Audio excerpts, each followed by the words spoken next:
আল্লাহ তোমার 5টা সন্তান দিয়েছে, কোন সন্তানকে দ্বীনের জ্ঞান অর্জন করার মতো যোগ্যতা আমার অর্জন হয় নাই, কোন সন্তানকে ইসলামের কথা দিতে পারি নাই, কোন সন্তানকে ঈমানের কথা বলতে পারি নাই, কোন সন্তান ইসলাম প্রতিষ্ঠিত হোক এমন জ্ঞান অর্জন করতে পারে নাই, সারা জীবন দুনিয়ার পিছে পিছে লেগে। আল্লাহ রাব্বুল আলামিন বলছেন وَأَمَّا مَنْ أُوتِيَ كِتَابَهُ بِشِمَالِهِ فَيَقُولُ يَا لَيْتَنِي لَمْ أُوتِيَ كِتَابِيَهْ।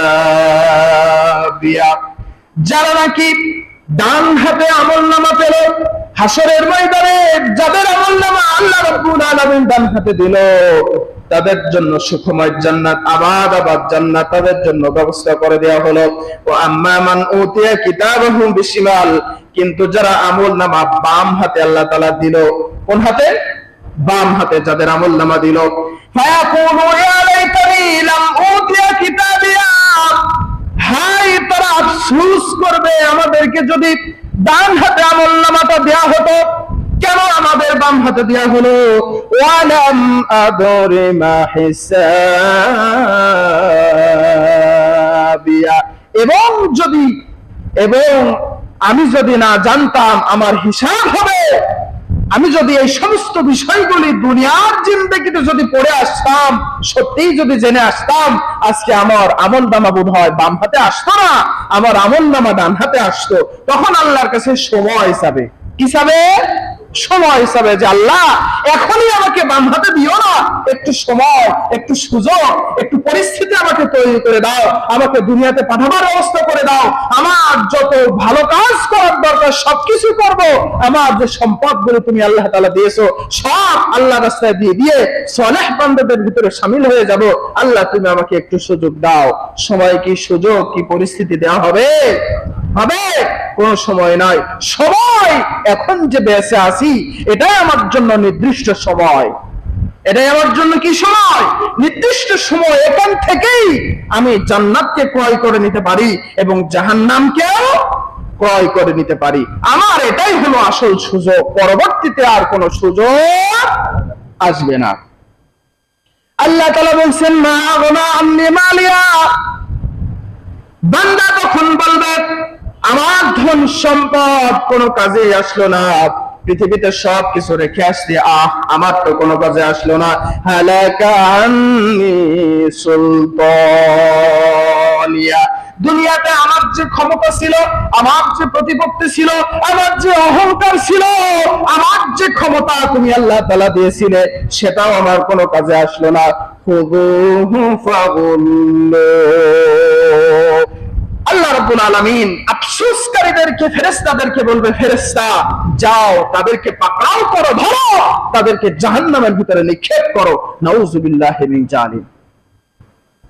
আল্লাহ তাআলা বলবেন সুম্মাল জাহিমা সাল্লুহু সুম্মা ফি সিলসিলাতিন যারউহা সাবউনা দিরাআন ফাসলুকু,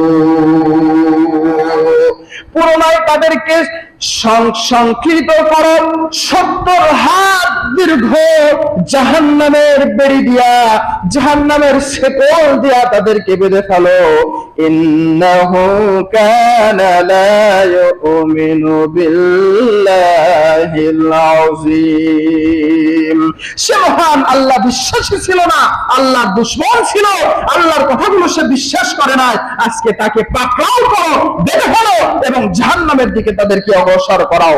ওয়ালা ইয়াসির ওয়ালা ইয়াহুদ্দু আলা তুআমিল মিসকিন, শুধু আল্লাহকে অস্বীকার করে নাই, আল্লাহকে অমান্য করে নাই, শুধু তাই নয়, তারা দুনিয়াতে এতিম মিসকিনদের খাদ্যকে সংশোধন করেছে, তাদের সম্পদগুলো তারা ভক্ষণ করেছে, অন্যায়ভাবে তাদের কাছ থেকে মেরে কেটে খেয়েছে। ফালাইসা লাহুল ইয়াউমা হাহুনা হামিম, অতএব সেদিন সেখানে তার কোনো সুবাহ থাকবে না, সুপারিশকারী থাকবে না, তাকে জাহান্নাম থেকে বাঁচানোর মতো কোনো নেতা, কোনো নেত্রী, কোনো কি বলে সঙ্গপঙ্গ সেদিন আর কোনো কাজে আসবে না। সুতরাং সাবধান হয়ে যাও। ওয়ালা তুআমুন ইল্লা মিন গিসলিন, আল্লাহ তাআলা আমাদেরকে জাহান্নামের ভিতরে নিক্ষেপ করে খাদ্য দেবে সংশ্লিষ্ট শ্রাপ, যেগুলো অখাদ্য কুখাদ্য জাহান্নামীদের রক্ত পুষ কাঁটাযুক্ত খাবার, এই সমস্ত খাবার জাহান্নামের ভিতরে, আর যারা জাহান্নামে যাবে তাদেরকে আল্লাহ তাআলা বন্টন করবে। দুনিয়ার সামান্যতম পচা গন্ধ খাবার, এলানি খাবার আমরা খেতে পারি না, জাহান্নামের ভিতরে এই সমস্ত খাবার আমরা খাবো কেমনে? আর জাহান্নামের আগুনের ভিতরেই বা আমরা পূর্ব কেমনে, বলতে পারেন? সম্মানিত উপস্থিতি, আল্লাহ তাআলা যাদেরকে মাফ করবেন, মাফ করানোর মতো যাদের সুযোগ আছে, ইয়াউমাইযিল লা তা'ফুশ শাফাআতু আনহু ইল্লা মান আযিনা লাহুর রাহমান إلا من أذن له الرحمن ورضي له قولا। দয়াময় গফুরুর রহিম, রহমানুর রহিম কিয়ামতের দিন যাকে অনুমতি দিবেন সুপারিশ করার জন্য, সে ব্যক্তি ছাড়া কেউ তোমার সুপারিশ করতে পারবে না, কেউ সেদিন তোমার সামনে আগাইতে আসতে পারবে না। লা তাহজান ইন্নাল্লাহা মা'না। যাদেরকে আল্লাহ তাআলা সুপারিশ করার মতো সুযোগ তৈরি করে দিবেন, তাদেরকে আল্লাহ তাআলা বলবেন পেরেশান হও না।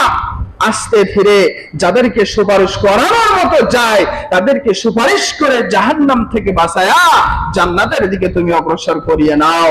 এরকম ব্যক্তিত্ব, এরকম আত্মীয়, এরকম সন্তান সন্ততি দুনিয়ায় আমাদের পয়দা করা লাগবে, যারা হাসরের ময়দানে আমাদের জন্য সুপারিশ করবে। আমরা দুনিয়ার সম্পদকে বৃদ্ধি করানোর জন্য, দুনিয়ার অবস্থানকে ক্ষমতাকে বৃদ্ধি করানোর জন্য নিজে সারা জীবন ক্ষমতার পিছে পিছে দৌড়াইছি, আল্লাহকে ভুলে গিয়েছি। কোন সন্তানকে ইমানদার মুত্তাকি পরহেজগার বানায় নাই।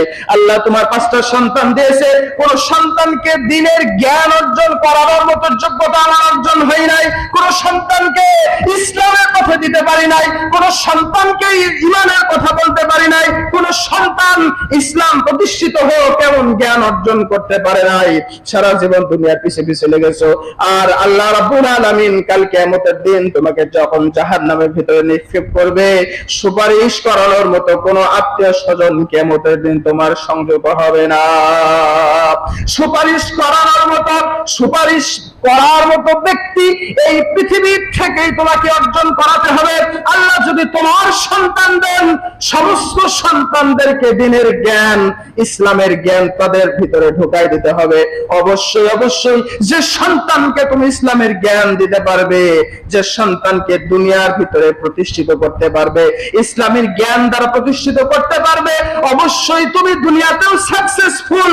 হাসরের ময়দানে যদি জাহান্নামে হয়ে যাও, সন্তানের ভালো কাজের সিলাই, সন্তান নেককার পরহেজগার হওয়ার সিলাই, আল্লাহ রাব্বুল আলামিন সুপারিশের মাধ্যমে জাহান্নাম থেকে বাঁচায় আল্লাহ রাব্বুল আলামিন তোমাকে জান্নাত দিয়ে দিবেন। সুবহানাল্লাহি বিহামদি। অবশ্যই ভালো কাজ, সদকায়ে জারিয়া, সুন্দর কাজ, সুন্দর সফলতা এই দুনিয়াতেই আমাকে অর্জন করতে হবে। দুনিয়াতে যদি ভালো কাজ, ভালো সন্তান, ভালো জিনিস প্রতিষ্ঠিত করতে পারি, হাসরের ময়দানে অবশ্যই এই সমস্ত ভালো জিনিসগুলি আমার জন্য সুপারিশ করবে। সম্মানিত উপস্থিতি, আল্লাহ তাআলা বলেন দুনিয়াতে যদি খারাপ কাজ করে থাকো, অবশ্যই হাসরের ময়দানে সবকিছু তোমার বিরুদ্ধে সাক্ষী দিবে। দিবে না? সবকিছু সাক্ষী দিবে না? সবকিছু সাক্ষী দিবে। দুনিয়াতেই আমার শয়তান দেহ এখন যদি প্যারালাইজড হয়, আমার শরীর আমার বিরুদ্ধে কাজ করবে, কাজ করবে না? আমার মন বলতেছে শরীর আগে যেভাবে চলতাম সেভাবে আমাকে চালাও, কিন্তু শরীর কি আমার কথা শুনবে? একদিক পড়ে গেছে, ছেঁচড়াইতে ছেঁচড়াইতে বয়ে বেড়াইতেছেন, দুনিয়াতেই কথা শোনে না, হাসরের ময়দানে কথা শুনবে? শুনবে না। আল্লাহ তাআলা বলছেন রব্বুল আলামিন হাসরের ময়দানে মানুষের সমস্ত অঙ্গ প্রত্যঙ্গ গুলো বদ্ধ করে দিবেন, সবকিছু তোমার বিরুদ্ধে কথা বলবে। ওয়া তাশহাদু আরজুলুহুম বিমা কানু ইয়াকযিবুন। যে হাত দ্বারা তুমি দুনিয়াতে অন্যায় কাজ করেছো, যে চোখ দ্বারা খারাপ কাজ তুমি দেখেছো, যে মুখ দ্বারা ইসলামের বিরুদ্ধে কথা বলেছো, যে মুখের দ্বারা মুখের গোড়াইতে ইসলাম প্রতিষ্ঠিত করতে যারা চায় তাদের বিরুদ্ধে অন্যায় ভাবে সাক্ষ্য দিয়েছো, সেই হাত, সেই পা, সেই মুখ, সেই চোখ কিয়ামতের দিন সব কিছু তোমার বিরুদ্ধে সাক্ষী দিবে। দিবে না? সবাই তোমার বিরুদ্ধে সাক্ষী দিবে। বাঁচাবার পালাবার কোন রাস্তা ওই দিন থাকবে না। আল-ইয়াওমা নাখতিমু আলা আফওয়াহিহিম ওয়া তুকাল্লিমুনা আইদিহিম ওয়া তাশহাদু আরজুলুহুম বিমা কানু ইয়াকযিবুন। কিয়ামতের দিন যারা দুনিয়ার জিন্দেগিতে অস্বীকার করবে, দুনিয়ার অবস্থানকে যারা অস্বীকার করবে, অন্যায় গুলো আল্লাহর সামনে ধরা দেওয়ার পরেও অস্বীকার করবে, বলবে আল্লাহ এই সমস্ত কাজ আমি করি নাই। আল ইয়াউমা নাখতিমু আলা আফওয়াহিহিম, আল্লাহ রাব্বুল আলামিন তাদের মুখে, পায়ে, অন্তরে সমস্ত জায়গায় মোহর মেরে দিবে। শত চেষ্টা করে তোমার মুখ আর ওই দিন খুলাইতে পারবে না, সবকিছু বন্ধ করে দিবে। সবাই তোমার বিরুদ্ধে কথা বলবে যে আল্লাহ দুনিয়াতে অমুক জায়গায় ইসলামের কথা চলতেছিল, তার ক্ষমতার প্রতিপত্তির ঘাতে, প্রতিপত্তির কারণে ক্ষমতার বল ইসলামের আলোচনা থেকে সেখান থেকে মানুষকে ফিরাই দিয়েছিল, ইসলাম প্রতিষ্ঠিত হোক সেটা সে চাই নাই। আজকে তার বিরুদ্ধে তোমার এই মুখ আল্লাহ রাব্বুল আলামিনের সামনে সাক্ষ্য দিতে থাকবে, বাঁচাবার কোনো উপায় থাকবে না। আল্লাহ তাআলা যখন সবকিছু মোহর মেরে দিবেন, সবাই তোমার বিরুদ্ধে আমার বিরুদ্ধে কথা বলবেন। ওয়া তুকাল্লিমুনা আইদিহিম ওয়া তাশহাদু আরজুলুহুম বিমা কানু ইয়াকযিবুন। তাদের হাতগুলি সেদিন সাক্ষী দিবে যে আল্লাহ তাআলা এই হাত দ্বারা দুনিয়ার মানুষকে ক্ষতি করেছিল, এই হাতের কলমের বলে মানুষের লক্ষ লক্ষ টাকা অন্যায় ভাবে গ্রাস করেছিল, এই হাত আজকে আমি তার বিরুদ্ধে দাঁড়িয়ে গেলাম। কিয়ামতের দিন যদি তোমার হাত, তোমার পা, তোমার চক্ষু, তোমার মুখ, তোমার অঙ্গ প্রত্যঙ্গ গুলি যদি তোমার বিরুদ্ধে দাঁড়িয়ে যায়, দুনিয়ার কোন নেতা আছে কি হাসরের ময়দানে নেতা তোমাকে বাঁচাই দিতে পারে? যে নেতার পিছে তুমি দৌড়াই সারা জীবন নষ্ট করলে, যে নেতার 500 টাকার লোভে, যে নেতার পিছে পিছে ঘুরলে, ইসলামের বিরুদ্ধে কথা বললে, মানুষকে কষ্ট দিলে, হয়রানি দিলে, মিথ্যা মামলা দিয়ে জেল খাটাইলে, হাসরের ময়দানে সে নেতাও জাহান্নামে যাবে, তোমাকেও জাহান্নামে নিয়ে তারপরে যাবে, নিজেও যাবে, তোমাকেও নিয়ে যাবে। দুনিয়াতে যার জন্য কাজ করলে সেই ব্যক্তি তোমার বিরুদ্ধে কালকে দাঁড়িয়ে যাবে, যা জাহান্নামে শুধু আমাকে একা দিলে হবে না, ও আমার সমর্থন করেছে, ওকেও দাও, ওকেও ঢুকিয়ে দাও, তোমাকেও নিয়ে ঢুকিয়ে তারপরে একসাথে জাহান্নামে যাবে।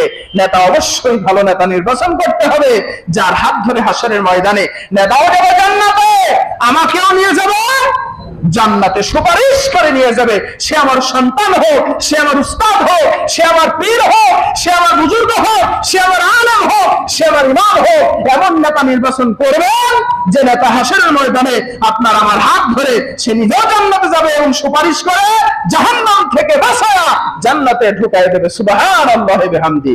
সেই বুঝ, সেই শক্তি সবার তো আমাদের আছে নাই? সেই বুঝ, সেই শক্তি নির্বাচন করা, ভালো মানুষ নির্বাচন করা, ভালো দিক নির্বাচন করা, ভালো জিনিস নির্বাচন করার বুঝ, শক্তি আমাদের সকলের আছে না? না আমরা সকলে নির্বোধ? না আমরা সকলে অজ্ঞ? আমাদের সকলের বোধ আছে, আমরা নির্বোধ নাই, আমরা সকলেই বোধালা মানুষ, নাকি?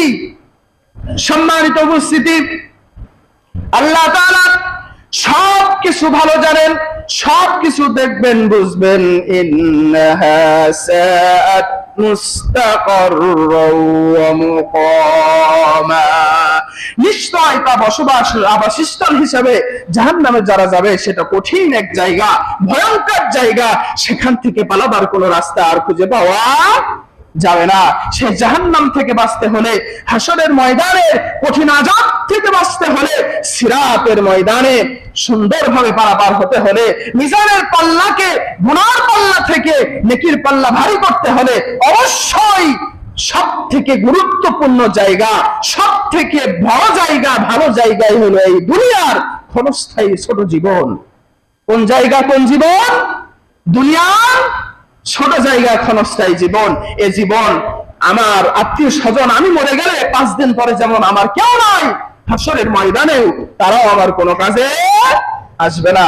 এজন্য দুনিয়াতে যারা সন্তান সন্তান, স্ত্রী স্ত্রী করে সারা জীবন পার করে দিলেন, যারা নিজে না খেয়ে সারাদিন পরিশ্রম করে সুদ ঘুষ হালাল হারাম সবকিছু বেঁচে কিনে আপনি সবকিছু একত্রিত করলেন যাদের জন্য, এই সমস্ত ব্যক্তিরাই কাল কিয়ামতের দিন আপনার বিরুদ্ধে সাক্ষী দিবে যে আল্লাহ, আমি তো তাদেরকে বলি নাই আমাদেরকে ভালো রাখার জন্য আমার পিতা, আমার অভিভাবক, তিনি সুদ ঘুষ খেয়েছে, আল্লাহ তাদেরকেও জাহান্নামে দাও। আজকে তো আমাদের সুপারিশ করার মতো কোনো ব্যক্তি নেই, আমাদেরকেও জাহান্নামে নিয়ে যাও।